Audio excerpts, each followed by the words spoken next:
Ya, comenzamos entonces con un pequeño repaso para ir calentando motores y llegar rápido al tema que nos convoca de pérdidas singulares.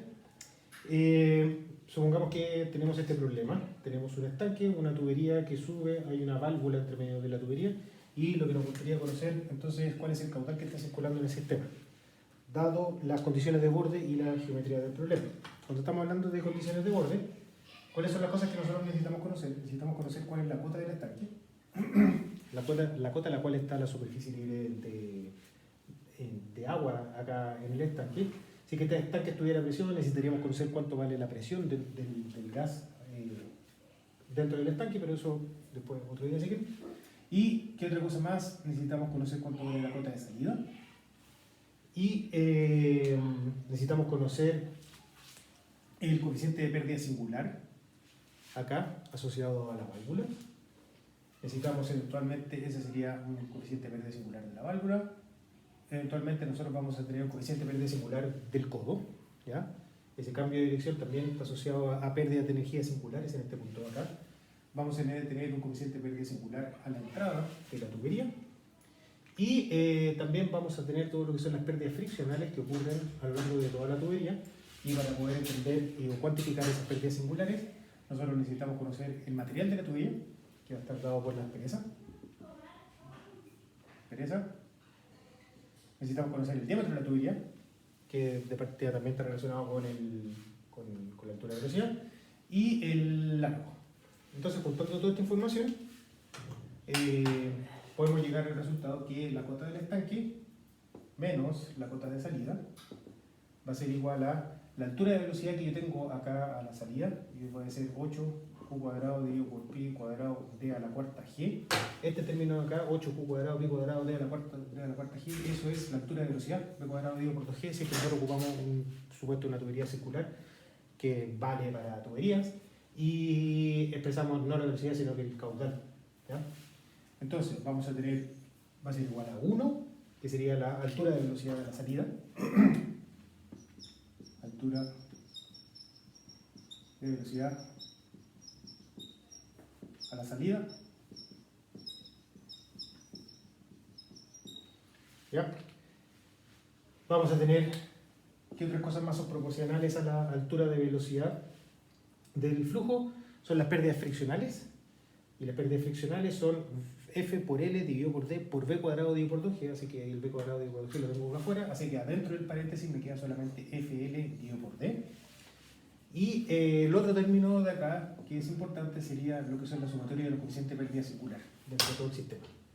Donde dentro de esta sumatoria tenemos el coeficiente de pérdida a la entrada, de la válvula, del codo, y bueno, ahí no hay ninguna posibilidad, ¿ya?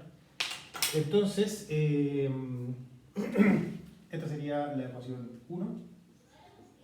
La ecuación 2 sería una ecuación que me permite calcular cuánto vale el factor de fricción, F, dentro de la tubería, que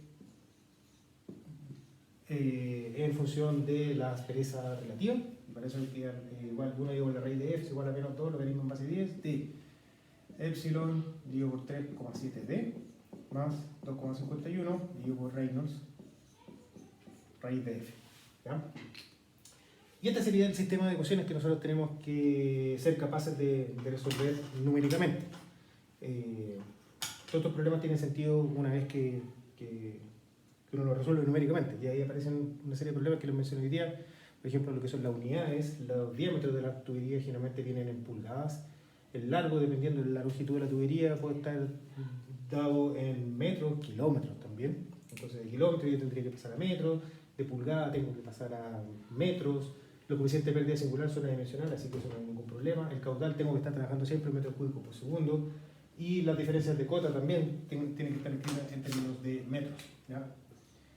Lo que nos dice esta ecuación de acá, que es la conservación de energía, nos dice que la energía que yo tengo disponible, que sería la diferencia de cota entre el estanque y la salida, esa energía disponible se traduce en movimiento del flujo.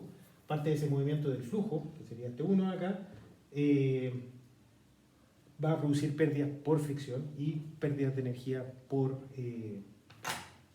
todo lo que son las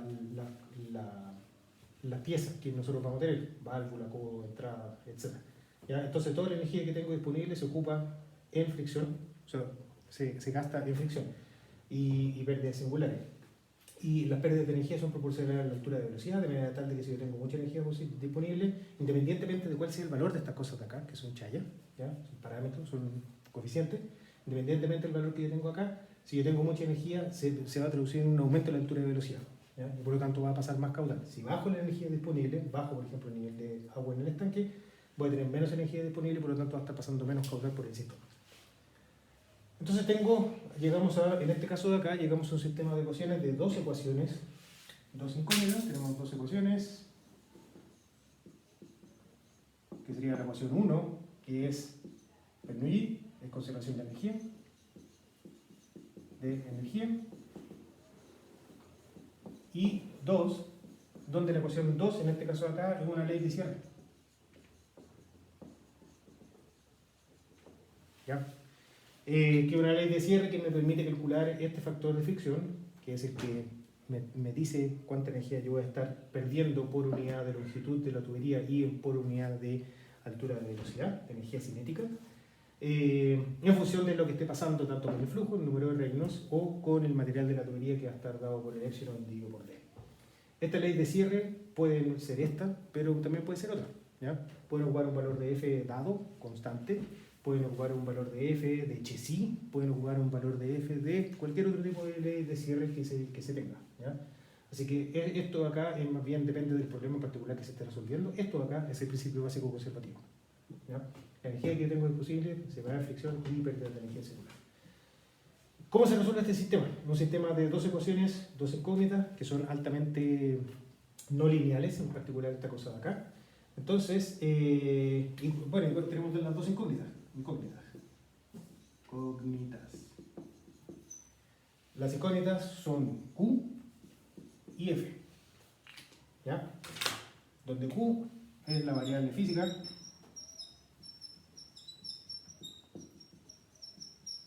o mejor dicho, que tiene sentido físico dentro de todo este análisis de acá, y este valor de F, de manera coloquial, nosotros vamos a decir de que es chaya, ¿ya?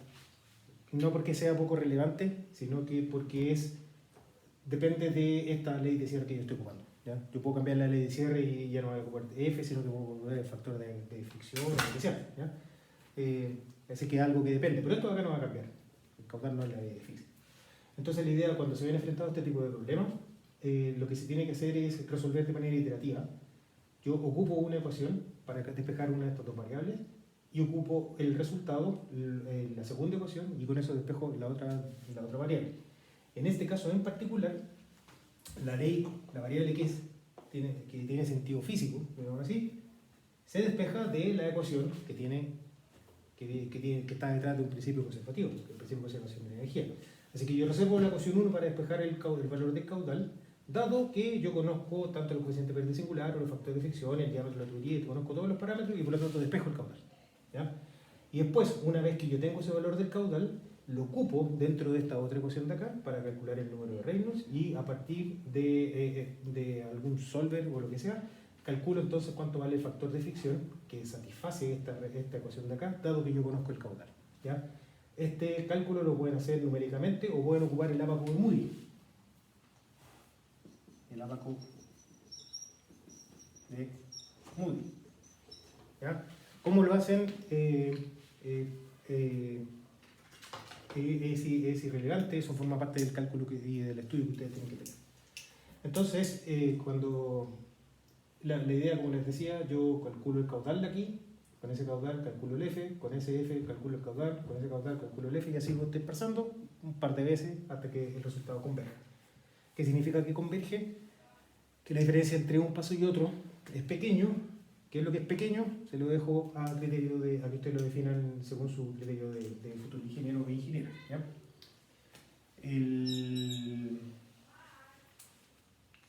Entonces, esta es como la base, ¿ya?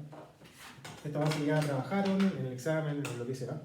Ustedes conocen cuánto vale el F, qué es lo que pasa con el F, saben trabajar con esto acá, ya sea con la ecuación o directamente con el abaco Moody. Esta es la ecuación para cuando es válido para transición liso-rugoso, que es como el caso genérico. Naturalmente va a atender a los dos regímenes si es una pared hidrodinámicamente rugosa o hidrodinámicamente lisa en función de cuáles sean los parámetros que se tengan. Así que esta sería la formulación genérica. Sabemos resolver este tipo de problemas y ¿qué es lo que pasa con el coeficiente de pérdida singular? Por lo menos hasta lo que vieron el año pasado, si es que en algún minuto trabajaron con estas cosas acá, estaban en el enunciado. ¿Ya? Ahora en hidráulica no van a estar en el enunciado, sino que vamos a comenzar a trabajar con la ABACU, con los apuntes que existen, donde se entregan diferentes valores de los coeficientes de pérdida singular en función de cada una de los tipos de singularidades que yo tenga. Válvulas, codo, entrada, lo que sea. Puedo tener válvulas de cualquier tipo, de muchos tipos de válvulas diferentes, y cada uno de esos tipos de válvulas diferentes van a tener diferentes valores del coeficiente de pérdida singular. Y durante esta semana la idea que vamos a estar trabajando es en poder revisar ese apunte para poder identificar cuál coeficiente de pérdida singular o qué valor toma el coeficiente de pérdida singular en función de los diferentes tipos de singularidades que puedes tener en la tubería. Así que eso fue un pequeño repaso de lo que tienen que haber visto. Si es que no tienen ningún problema, me escriben. Si es que tienen algún problema, me escriben. Pueden repasar el apunte o pueden eventualmente también ver algún video del año pasado que está en el canal de YouTube. Por lo menos de la vez pasada que yo hice hidráulica. ¿Ya? Así que eso. Nos vemos. Chao.